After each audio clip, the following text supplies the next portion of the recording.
Les chiffres arrivent. Plus de 3000 frappes à travers l'Iran. 43 navires de guerre détruits.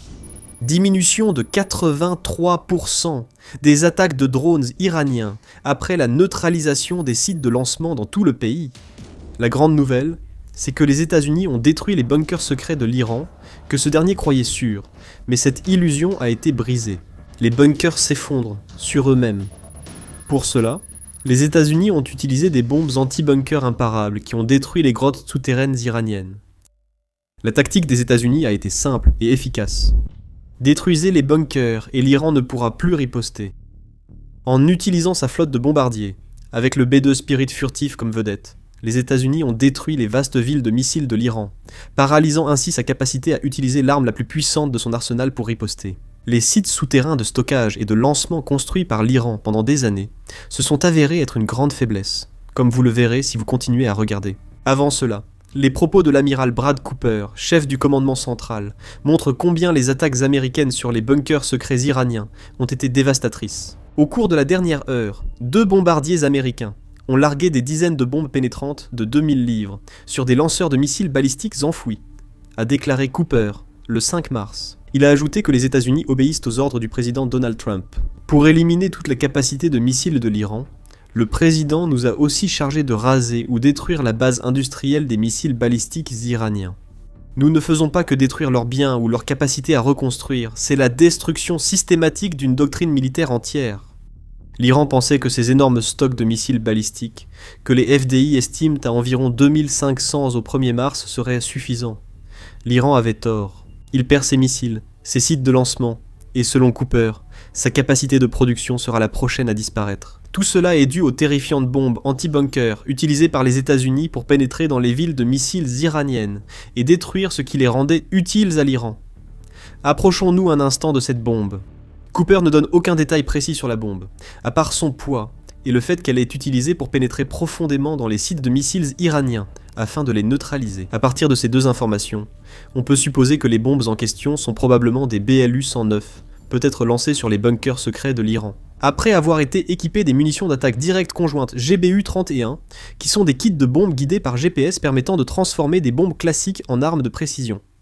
Cette configuration permet aux bombardiers américains d'attaquer des bases iraniennes jusqu'à 24 km, permettant aux bombardiers non furtifs de larguer leurs charges et de s'échapper, avant que les vestiges de la défense aérienne iranienne ne réagissent.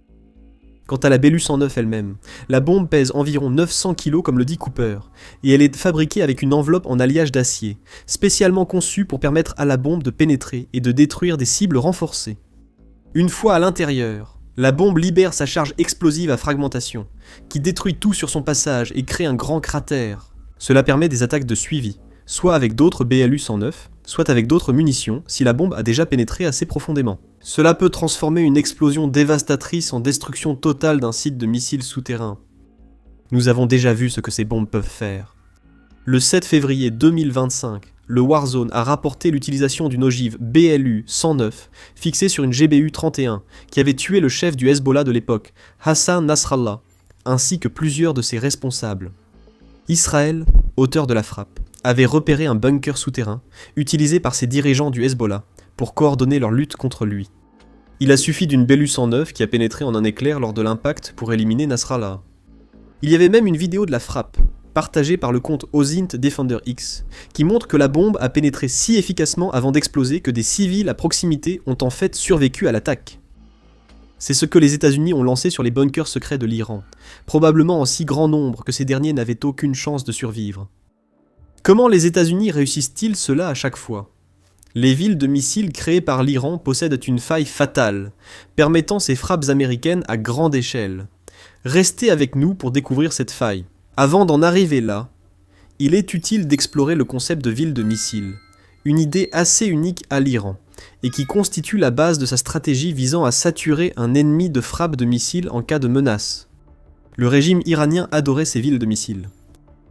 Il leur faisait tellement confiance qu'il a proposé une visite vidéo d'une de ses installations, convaincu que personne ne pourrait les atteindre. La Fondation pour la défense des démocraties l'avait évoqué en mars 2025, soit moins d'un an, avant que les États-Unis ne démontrent à l'Iran que s'enorgueillir de ses installations secrètes souterraines est une très mauvaise idée. La vidéo publiée par l'Iran était la 4e du genre et montrait comment l'Iran stockait des missiles balistiques de moyenne portée comme le Hajj Qasem et le Ghader H, qui ont des portées avoisinant les 1600 km. Des missiles de croisière à attaque terrestre étaient exposés, ainsi que le vaste réseau de tunnels souterrains construits par l'Iran pour transporter et stocker ses stocks massifs de missiles. L'Iran a voulu montrer sa force, ce qui lui a littéralement explosé au visage.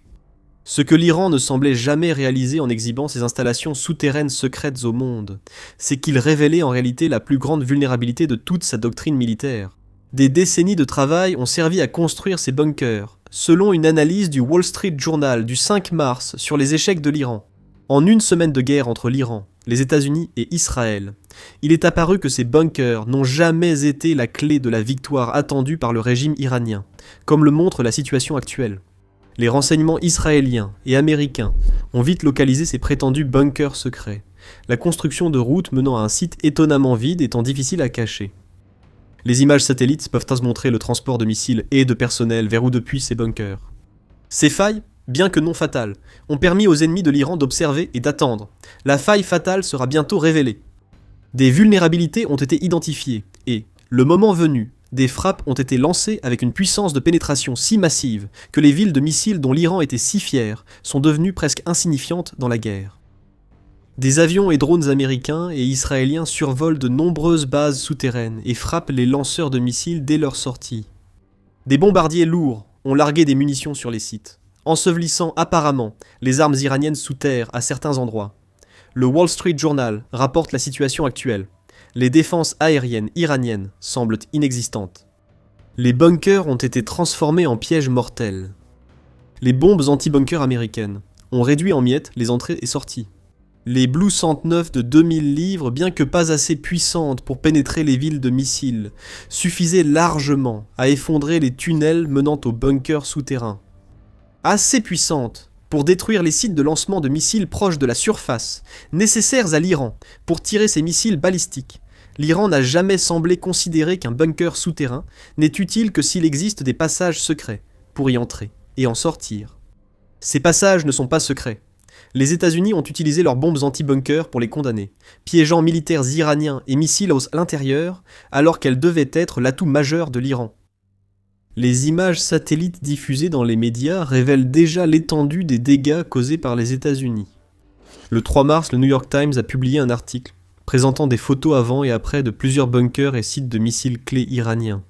L'un de ces sites, situé près d'Ispahan, avait été complètement rasé au 3 mars. À Kangavar, l'entrée d'une installation souterraine avait complètement été effondrée au 2 mars. À Kermanshah, des bâtiments en surface avaient été détruits au 2 mars, et la photographie prise à cette date révélait également un cratère révélateur juste à côté des entrées des tunnels de la ville des missiles de la région. Il est facile de comprendre ce qui s'est passé. Un autre projectile a pénétré le sol et effondré le tunnel. Cette histoire s'est répétée de nombreuses fois en Iran. Ceci est arrivé à cause du défaut fatal mentionné précédemment. Ce défaut a tout changé pour l'Iran, en transformant son plan directeur en une faiblesse si prévisible, avec le recul que c'en est presque risible. Et d'ailleurs, si c'est le genre d'analyse que vous souhaitez voir plus souvent, n'oubliez pas de vous abonner à The Military Show. Nous décryptons tout comme ça chaque semaine. Maintenant, la faille fatale. Une erreur si simple a permis aux États-Unis d'utiliser librement leurs bombes anti-bunker, paralysant toute la stratégie militaire de l'Iran. De quoi s'agit-il ? En bref, les villes de missiles, bien qu'impressionnantes selon l'Iran, ont en réalité supprimé toute mobilité à sa stratégie de missiles. Sam Lair, chercheur associé au centre James Martin pour les études sur la non-prolifération, l'explique clairement au Wall Street Journal. Ce qui était mobile et difficile à trouver est désormais immobile et plus accessible, explique Lair. Les villes de missiles iraniennes, qui abritent potentiellement des centaines de missiles balistiques et leurs lanceurs, sont désormais des cibles faciles pour les États-Unis. Une fois la localisation de ces bunkers révélée, et sachant que les États-Unis et Israël les connaissaient avant leur opération conjointe, l'Iran n'a plus d'alternative. Que peut-il faire d'autre qu'encaisser ce que les États-Unis lui infligent ? Les bombes anti-bunkers se succèdent sur ces sites car les États-Unis savent que l'Iran n'a plus d'échappatoire. Ce n'est pas comme si l'Iran pouvait essayer de transporter des lanceurs hors de ces villes maintenant que les États-Unis et leurs avions de guerre rôdent dans les parages. Même les sorties et entrées intactes restent dangereuses. Lorsqu'un missile essaie lancé, une bombe suit rapidement. Les satellites surveillent, constamment. Donc l'Iran n'a d'autre choix que de laisser son peuple et ses missiles ensevelis dans les mêmes installations qu'il considérait essentielles pour gagner une guerre. L'Iran prévoyait des frappes de saturation depuis ses villes de missiles. Désormais, ses capacités sont sévèrement limitées face aux bombardements constants que lui infligent les États-Unis et Israël. Cette faille a permis aux États-Unis d'adopter une stratégie de frappe en vague, selon l'ancien spécialiste des missiles de l'armée américaine, Colin David. Ces attaques se font par vagues, détruisant 2 ou 3 cibles à la fois. Après plusieurs vagues, les bases deviennent inefficaces à cause de la destruction des structures et lanceurs de surface, a déclaré David. Les bunkers secrets iraniens sont immobiles. Ils ne sont pas aussi secrets que l'Iran le croyait. Les États-Unis frappent sans cesse, détruisant à chaque fois plus de tunnels, bâtiments et sites de lancement de missiles. Et cela devient encore pire pour l'Iran. Moins de 2 semaines après le début de la guerre, les États-Unis se retrouvent maintenant avec le luxe d'avoir du temps devant eux. Ce temps existe parce que les États-Unis ne se contentent pas de détruire systématiquement les bunkers secrets de missiles de l'Iran. Ils ont aussi démantelé tout le réseau de défense aérienne iranien, permettant à leurs bombardiers et chasseurs de voler presque librement dans l'espace aérien de l'Iran.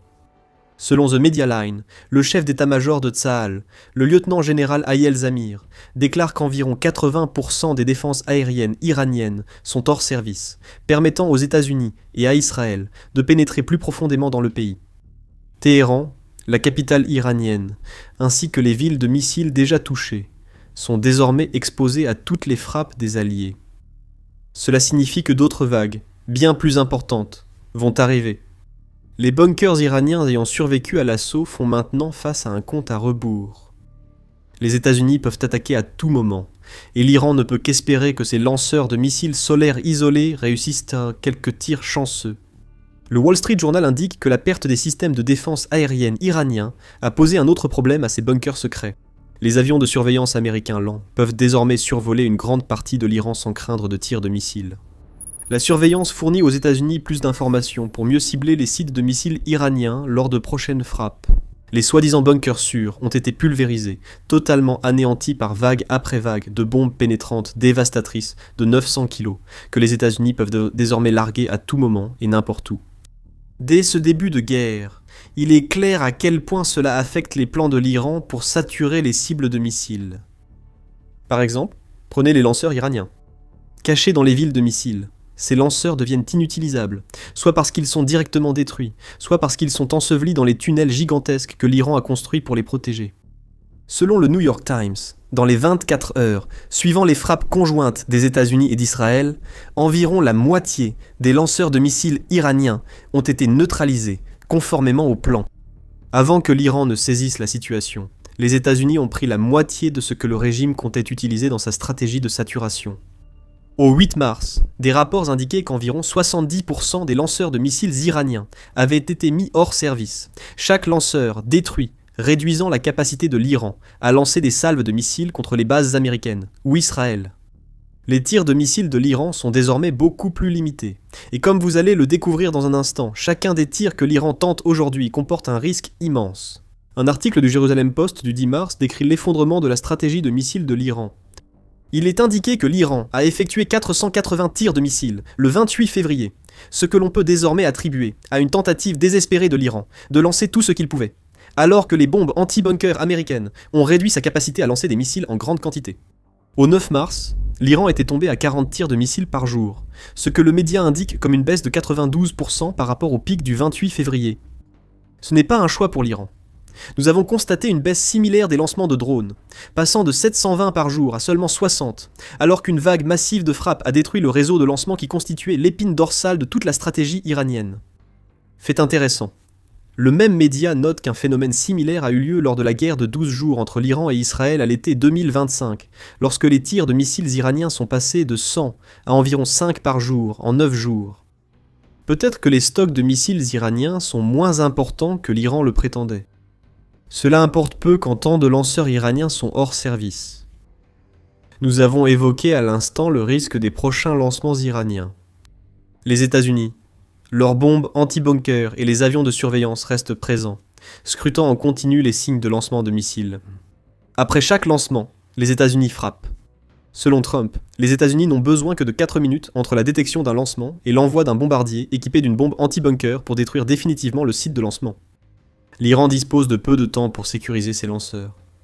Même si 4 minutes suffisent, la frappe américaine détruira toute ouverture de lancement de missiles iraniens, éliminant encore une des options déjà très limitées du régime iranien.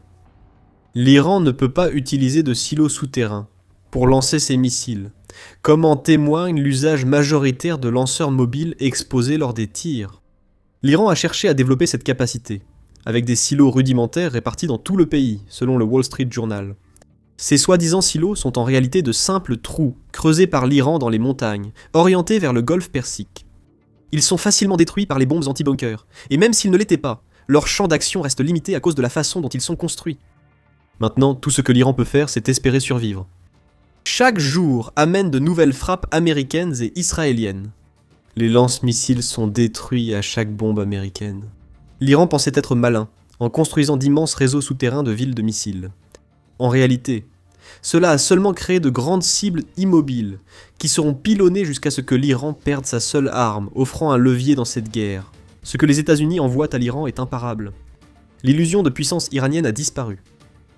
Le régime iranien s'effondre, tout comme sa menace de missiles, ce qui est une mauvaise nouvelle pour celui qui voulait créer un nouvel axe de pouvoir avec lui à sa tête. Vladimir Poutine assiste impuissant à l'effondrement du régime iranien, ruinant ses projets au Moyen-Orient. Pour comprendre pourquoi la situation iranienne nuit à la Russie, regardez notre vidéo. Si vous aimez cette vidéo, abonnez-vous à The Military Show. Nous suivons tous les développements de l'opération Epic Fury. Merci de votre attention.